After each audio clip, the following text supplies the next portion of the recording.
Hi everyone, and thank you for watching this short introduction to the CRELD1 Warriors.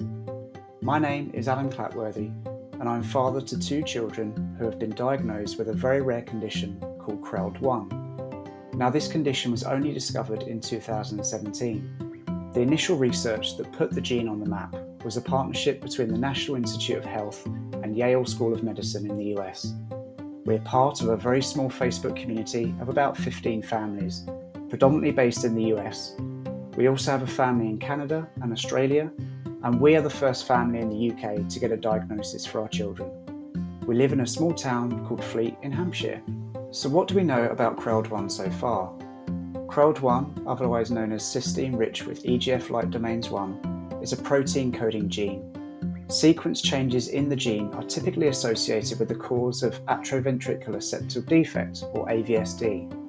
However, new types of sequence changes in different parts of the CRELD1 gene can cause a multi-system syndrome when both copies of the gene don't function properly. This manifests as a wide range of neurodevelopmental disorders, ranging from mild movement disorder to severe developmental and cognitive delays.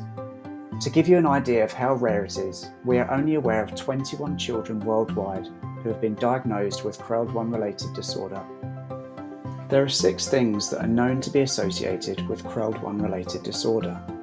I mentioned the heart issues, so AVSD, neuromuscular issues, seizure activity, global developmental delay and cognitive delay or learning differences, respiratory issues, and recently, both scientific and clinical evidence has proven that the immune system dysregulation is also a component of this disorder. Not all children diagnosed will necessarily have all of these conditions. The most common characteristic found in the children is the intractable seizures. However, it is thought that there are likely to be other children with different presentations who are lesser known because of how the studies are being conducted. Also, not all children with sequence changes in the CRELD1 gene will have severe global and developmental delays. It's important for any new parents that have had their child diagnosed with CRELD1-related sequence changes via genetic testing that they know of the full range of possibilities their children might experience. You will learn from our CRELD1 warriors that all of them are really unique in their conditions and demonstrate the full spectrum of capabilities. I mentioned that our very small but mighty CRELD1 community started as a Facebook group in 2019 as a way to connect and support families around the world that have received a CRELD1 diagnosis. When we first got a diagnosis for our late daughter Lola and son Alfie, we felt so alone. There was nothing online or published in medical literature about the link between CRELD1 and epilepsy. Our geneticist in the UK had never even heard of it. So I created a website to share more information about CRELD1, a background to our story, as well as the incredible stories from other CRELD1 warriors around the world. We have built our own scientific advisory board, comprised of the smartest and most compassionate experts to help us learn more about this condition.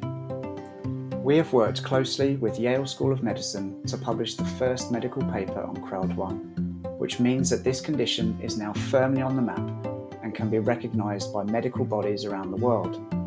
We have just registered CRELD1 Warriors as a charity, and we're now looking into fundraising to build upon this research to learn more about potential therapies. CRELD1 Warriors is a young and growing community eager to learn from and connect with fellow rare disease organisations.